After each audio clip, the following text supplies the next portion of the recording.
Canada absolutely smashed and put Panama in their place last night, putting four past them and winning 4-1 on home soil, on home turf, in BMO Field, in Toronto, Canada, and proving that Canada isn't a pushover. Going out and beating one of CONCACAF's biggest teams, one of CONCACAF's biggest powerhouses in Panama, a team that was in third place, ahead of Canada in the standings, and Canada continues to be unbeaten in World Cup qualifying and jumps into third place, giving Canada and us a 2-point gap over fourth place Panama and putting us into automatic qualification into World Cup 2022 Qatar qualifying.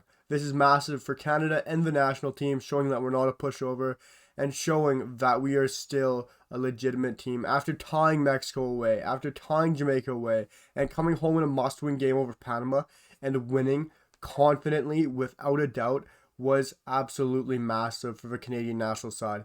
But guys, if you enjoy the best CONCACAF content and mostly Canadian content, if you enjoy the best football news and most current football news, rankings, tier lists, all the predictions and reviews out there, possible transfer news, make sure to drop a sub so you know when the best content is coming out for you guys possible, because we'll have it right here on the channel talking about it all the time. Also, drop a like down below and let me know what you guys thought about the game down below in the comments. But we're going to jump straight into things, guys. Canada were unbelievable at BMO Field last night in Toronto, winning 4-1 against Panama. Personally, this was probably the best or one of the best performances I've seen as a Canadian fan. That first half against Mexico is up there, but that's only a first half. This whole game against Panama, we were on it, we were up there. Besides maybe that 4-minute stint at the first half where Panama was able to score through Rolando Blackburn in the 5th minute, that was Canada's only shaky spot. Once we got scored on, it was like we woke up, like a train hit us. We were unbelievable after that. There was maybe a 5-10 minute stint after halftime that people will say wasn't the greatest, but Panama held the ball. For me, they didn't do anything dangerous at all. Whenever Panama had the ball, it was knocking it around the back, hitting switches across with their fullbacks, just keeping possession. They had no dangerous chances for me outside of that goal, besides in maybe I think it was the 89th and 90th minute when Crapo made an absolute godlike save. But besides that, we were unbelievable. Right after we got scored on, we were on the front foot. We held the ball. We created chances. And the thing was, with this Panama side, with this formation they played, the 4-5-1, it was always going to be troubling to break down. It's always difficult to break down, especially when you have so many bodies behind the ball for Panama. It's just hard. And when you look at teams that Panama beaten, they've gone out and they beat USA 1-0 previous to this. And that was away on USA soil. So, actually, that was at home for Panama, my bad, guys. But it is just one of those games that is a tough matchup in CONCACAF. And a team that was ahead of Canada, a team that doesn't allow goals, a team that sets up so defensively. And once Panama scored that early goal, it was always going to be troubling and hard for Canada to come back. But Canada was resilient. We kept pressing. And right after that goal, I was watching with a friend. He looked at me. He's like, we're going to score. It's coming straight away. And we needed it in the first half for me, because going in the second half would have put the guys down. And it gave John Hurtman an easier way to boost the team. And that first goal, I know it's an own goal, but it was still an unbelievable ball. Third time's a charm. Davies threw 3 corners in the box. The third one, it was going to go in. It was going to be a header from Tajon. If he missed it, it was going to go in from the defender. The defender was hitting it the same way Tajon was. Go straight back post. People argue, well, if the defender doesn't touch it, it doesn't go in. Well, for me, Jonathan Osorio would have tapped it in anyways, the back post. But great first goal, much needed for Canada, going into the second half strong. And then there's that goal from Alphonso Davies. This is probably the best goal we'll see as a Canadian fan or a Canadian national team.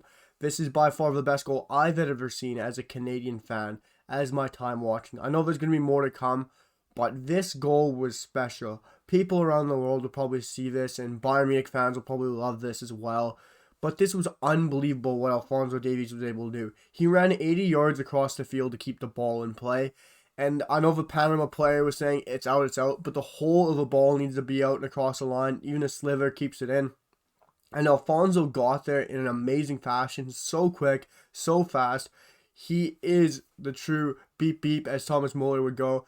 But Alphonso Davies somehow gets there, 80 yards running. What work rate he has. I compare him to Edinson Cavani with both their work rates. It's unbelievable.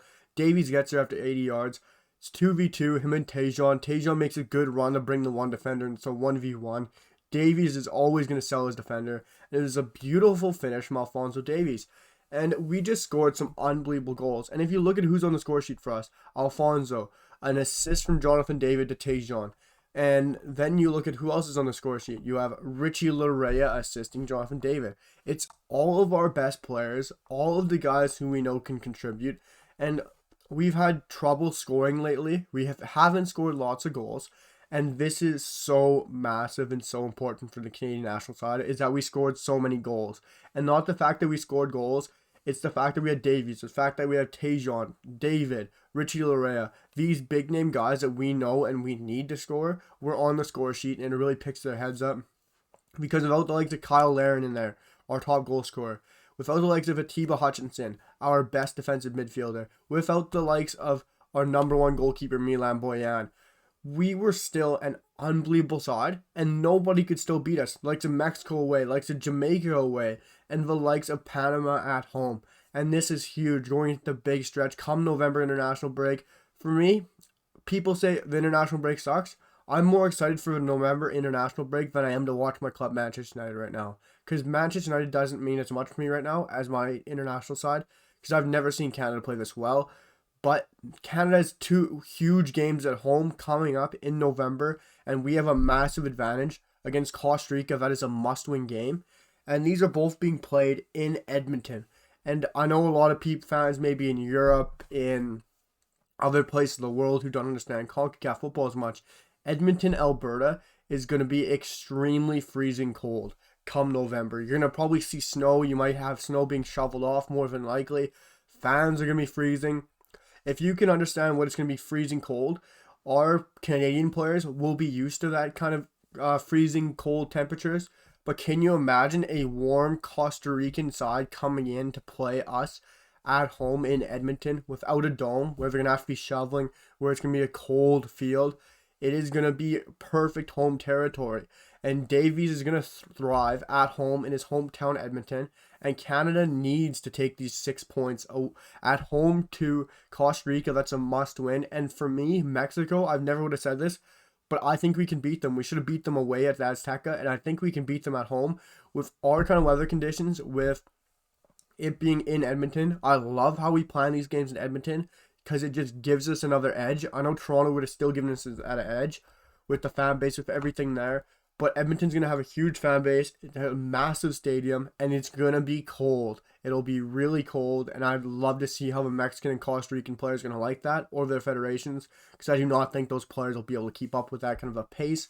Just like the altitude in Mexico at the Azteca, we're going to bring the cold in Edmonton.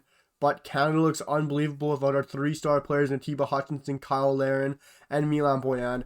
It is going to be amazing November international break. I am so excited to see what happens in November.